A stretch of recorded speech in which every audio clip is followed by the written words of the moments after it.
Good Monday morning, everyone, and welcome into today's daily Bible reading for September the 25th. Today, we're reading together in 2 Kings chapter 10, which is going to tell us the rest of the story of King Jehu. Remember from yesterday's reading that he took out a number of political enemies and frankly, enemies of Yahweh as well. Took out Joram, shot him with a bow in his back from distance away, took him out. Then his servants who were with him ended up killing King Ahaziah of Judah.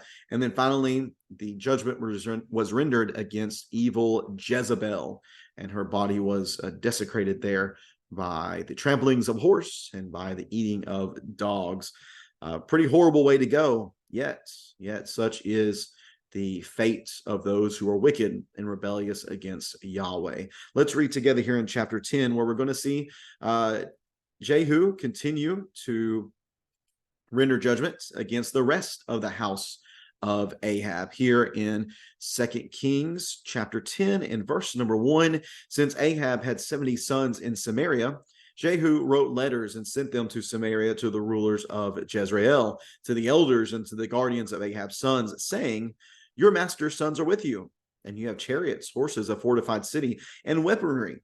So when this letter arrives, select the most qualified of your master's sons, set him on his father's throne, and fight for your master's house. However, they were terrified and reasoned, look, 2 kings couldn't stand against him. How can we? So the overseer of the palace, the overseer of the city, the elders, and the guardians sent a message to Jehu. We are your servants, and we will do whatever you tell us. We will not make anyone king. Do whatever you think is right. Then Jehu wrote them a second letter saying, if you're on my side, then you will obey me. Bring me the heads of your master's sons at this time tomorrow at Jezreel. All 70 of the king's sons were being cared for by the city's prominent men. When the letter came to them, they took the king's sons and slaughtered all 70, put their heads in baskets, and sent them to Jehu at Jezreel. When the messenger came and told him they had brought the heads of the king's sons, the king said, pile them in 2 heaps at the entrance of the city gate until morning. The next morning, when he went out and stood at the gate, he said to all the people, you are innocent. It was I who conspired against my master and killed him. But who struck down all these? Know then that not a word that Yahweh spoke against the house of Ahab will fail. For Yahweh has done what he promised through his servant Elijah. So Jehu killed all who remained at the house of Ahab in Jezreel, all his great men, close friends, and priests, leaving no survivors. Then he set out and went to Samaria. On the way, while he was at Beth Eked of the shepherds, Jehu met the relatives of King Ahaziah of Judah and asked, who are you? They answered, we're Ahaziah's relatives. We've come down to greet the king's sons and the queen mother's sons as well. Then Jehu ordered, take them alive. So they took them alive and then slaughtered them at the pit of Beth Eked, 42 men. He didn't spare any. When he left there, he found Jehonadab, son of Rechab, coming to meet him. He greeted him and then asked, is your son or is your heart one with mine? It is, Jehonadab replied. Jehu said, if it is, give me your hand. So he gave him his hand, and Jehu pulled him up into the chariot with him. Then he said, come with me and see my zeal for Yahweh. So he let him ride with him in his chariot. And when Jehu came to Samaria, he struck down all who remained from the house of Ahab in Samaria until he had annihilated his house, according to the word of Yahweh spoken to Elijah. When Jehu brought all the people together, then Jehu brought all the people together and said to them, Ahab served Baal a little, but Jehu will serve him a lot. Now, therefore, summon to me all the prophets of Baal, all his servants, all his priests. None must be missing, for I have a great sacrifice for Baal. Whoever is missing, he will not live. However, Jehu was acting deceptively in order to destroy the servants of Baal. Jehu commanded, consecrate a solemn assembly for Baal. So they called one. Then Jehu sent messengers throughout all Israel, and all the servants of Baal came. No one failed to come. They entered the temple of Baal, and it was filled from one end to the other. Then he said to the custodian of the wardrobe, "Bring out the garments for all the servants of Baal." So he brought out their garments. Then Jehu and Jehonadab, son of Rechab, entered the temple of Baal. And Jehu said to the servants of Baal, "Look carefully to see that there are no servants of Yahweh here among you, only servants of Baal." Then they went in to offer sacrifices and burnt offerings. Now Jehu had stationed 80 men outside, and he warned them, "Whoever allows for any of the men I am placing in your hands to escape will forfeit his life for theirs." When he finished offering the burnt offering, he said to the guards of the officers, "Go in and kill them. Don't let anyone out." So they struck them down with the sword. Then guards and the officers threw the bodies out and went into the inner room of the temple of Baal. They brought out the pillar of the temple of Baal and burned it. And they tore down the pillar of Baal. Then they tore down the temple of Baal and made it a latrine, which it still is today. Jehu eliminated Baal worship from Israel, but he did not turn away from the sins that Jeroboam, son of Nebat, had caused Israel to commit, worshiping the golden calves, or the gold calves that were in Bethel and Dan. Nevertheless, Yahweh said to Jehu, "Because you have done well in carrying out what is right in my sight, and have done to the house of Ahab all that was in my heart, 4 generations of your sons will sit on the throne of Israel." Yet Jehu was not careful to follow the instructions of Yahweh, God of Israel, with all his heart. He did not turn from the sins that Jeroboam had caused Israel to commit. In those days, Yahweh began to reduce the size of Israel. Hazael defeated the Israelites throughout their territory, from the Jordan eastward, the whole land of Gilead, the Gadites, the Reubenites, the Manasseites, from Aroer, which is in the Arnon Valley, through Gilead to Bashan. The rest of the events of Jehu's reign, along with all his with all his accomplishments and all his might, are written in the historical record of Israel's kings. Jehu rested with his ancestors and was buried in Samaria. His son Jehoahaz became king in his place. The length of Jehu's reign over Israel in Samaria was 28 years. And that is the reading of 2 Kings chapter 10. Again, tells us the rest of the Jehu story, which centers around him doing a lot of cleansing within the northern tribes of Israel. Yesterday in our read, as I mentioned earlier, he took out Joram, the son of Ahab. He also took out the king of Judah, who was a wicked man, Ahaziah. He also killed the evil Jezebel. Again, not a good woman at all, very wicked woman, in fact. So by killing all them, he has started to bring cleansing among God's people. And now he's going to continue to make sure that he does so in a very absolute way. He writes, or he goes to Samaria, knowing that Ahab has 70 sons there, and he gives them an ultimatum. Hey, listen, you have the upper hand. Select some of his sons, and let's just have a fight for the crown. Basically, let one of them fight for your master's house. But the elders of the city, the leaders, they're like, this guy already defeated 2 kings. What makes us think that any of us can stand against him? So they basically submit themselves to Jehu. They're like, hey, you're the boss. You tell us what to do, and we'll do whatever you want. He said, okay, if that's what you're going to do, then I want you to bring me the heads of your master's sons by this time tomorrow at Jezreel. So that's what they do. They take all of Ahab's sons, they kill them, behead them, and take the heads to Jezreel. And the king tells them to pile them in 2 heaps at the entrance of the city gate until morning. The next morning, whenever they all go out there, they see Ahab's line has been completely wiped out.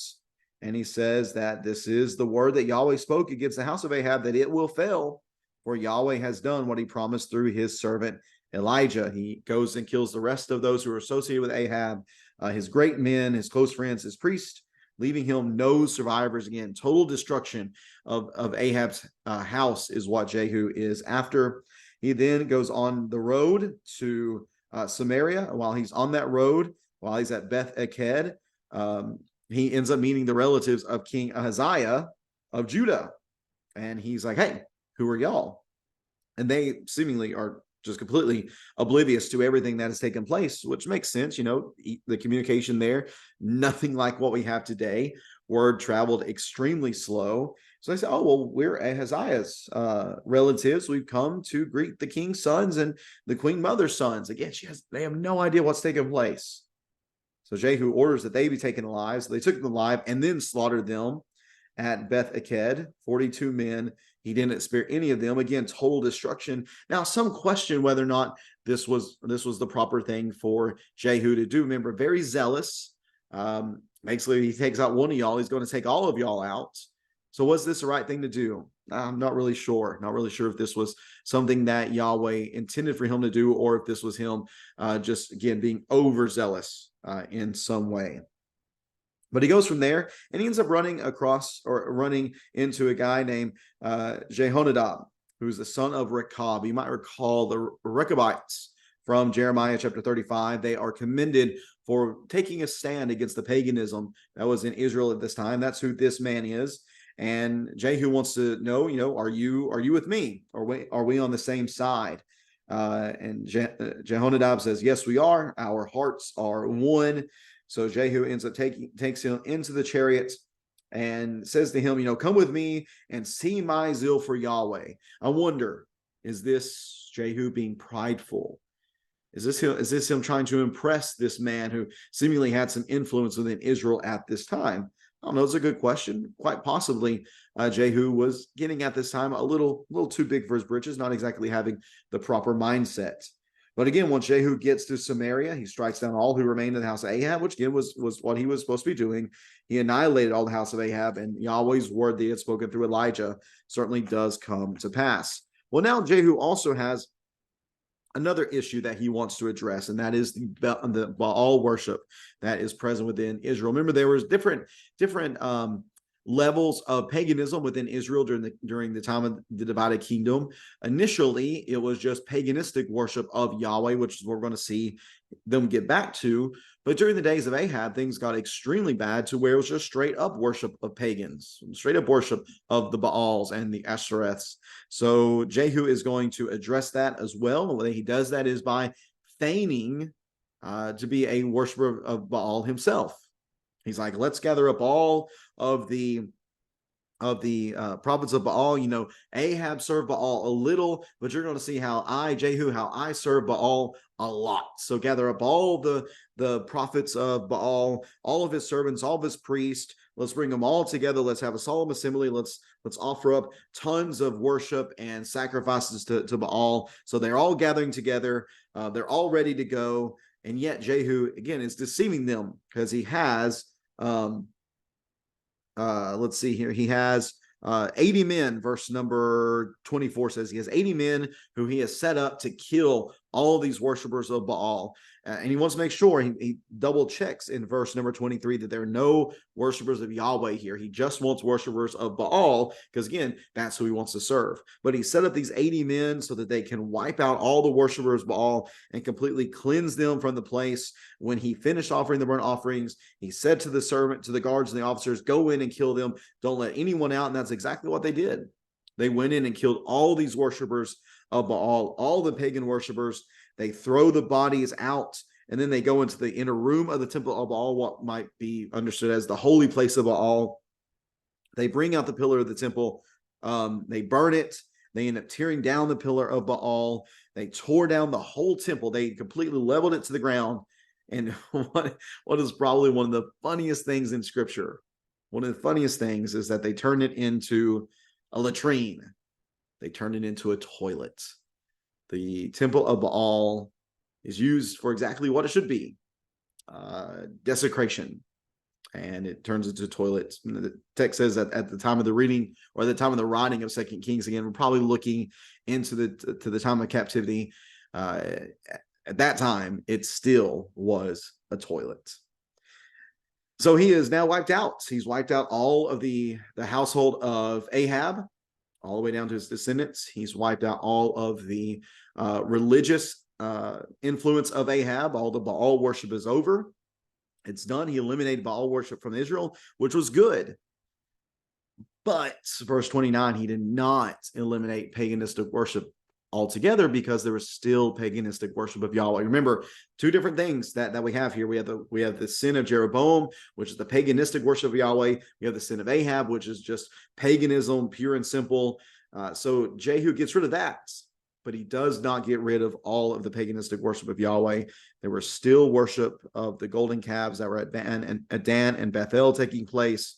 But even with that, verse 30, even with that, Yahweh was pleased for what Jehu had done. He was thankful for carrying out what was right in his sight. And he says, hey, because you got rid of Ahab, and because you got rid of, the paganistic worship of Baal, you're going to have 4 generations of sons who sit on the throne of Israel. So that's a good thing.